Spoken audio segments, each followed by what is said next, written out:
Hello, and welcome to Willow Oak Books. My name is Lunar, and I'll be your storyteller today. Glad to have you with me, and I hope you enjoy the story. If you appreciate our content, please take a moment to hit that like button and subscribe for more. Now, on with the story. Rapunzel, retold by Bernice, Chardiet, illustrated by Julie Downing. Once upon a time, a husband and his wife lived next door to a powerful witch. The witch had a beautiful garden. There was a high wall all around it. No one ever went there. But the wife could see over the wall from her window upstairs. One day she saw some new green plants growing in the witch's garden. They were tender radish plants called Rapunzels. As soon as she saw them, the wife wanted to eat them. She wanted them so much, she would not eat anything else. She grew thinner and thinner until her husband said, "Dear wife, what is wrong with you?" "Oh, husband," said the wife, I want some Rapunzels. I want some Rapunzels from the witch's garden. If I do not get some Rapunzels to eat, I will die." That night the husband climbed over the garden wall. He grabbed a handful of Rapunzels and took them home to his wife. The wife ate all the Rapunzels at once. The next day she begged for more. So after dark, the husband returned to the witch's garden, but this time the witch was there. "Thief!" she shouted. "Oh, please," said the man, "I must have Rapunzels for my wife. She said she would die without them." "Well then," said the witch, "take all the Rapunzels you want, but you must give me something for them." "I will give you anything you say," the man promised. "Soon your wife will have a child," the witch said. "You must give that child to me. If you do not, your wife will die." There was nothing the poor man could do. A few months later, the wife had a baby girl. The witch came at once and took her away, and she named the baby Rapunzel. Each year Rapunzel grew more and more beautiful. Her golden hair shone like the sun. It was so long it trailed on the ground in a golden path behind her. On Rapunzel's 12th birthday, the witch took her deep into the forest and shut her away in a tower. There were no stairs in the tower. There was not even a door. There was only a window way up at the top. Every day the witch would come to the tower and call, "Rapunzel, Rapunzel, let down your hair." Then Rapunzel would unpin her long, long braid and let it down from the window. The witch would grab the end and climb up. For years Rapunzel saw no one but the witch.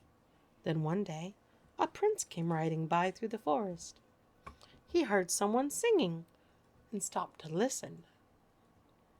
It was Rapunzel singing in the tower. The prince could not get inside, but he came back every day to listen to Rapunzel's singing. One morning he saw the witch coming. He hid behind a tree, and he heard the witch call, "Rapunzel, Rapunzel, let down your hair." Then a long golden braid came down from the window, and the witch climbed up. The prince waited until the witch left. Then he ran to the tower and called, "Rapunzel, Rapunzel, let down your hair." In a moment the golden braid came down from the window. Quickly the prince climbed up. Rapunzel was frightened of the prince, but his gentleness won her love. Soon she agreed to leave the tower and be his wife. But how could she get out? "Bring me some strong silk thread," she said, "and I will weave a ladder." So every night when the prince came, Rapunzel worked on the ladder. And every day when the witch came, Rapunzel hid the ladder away.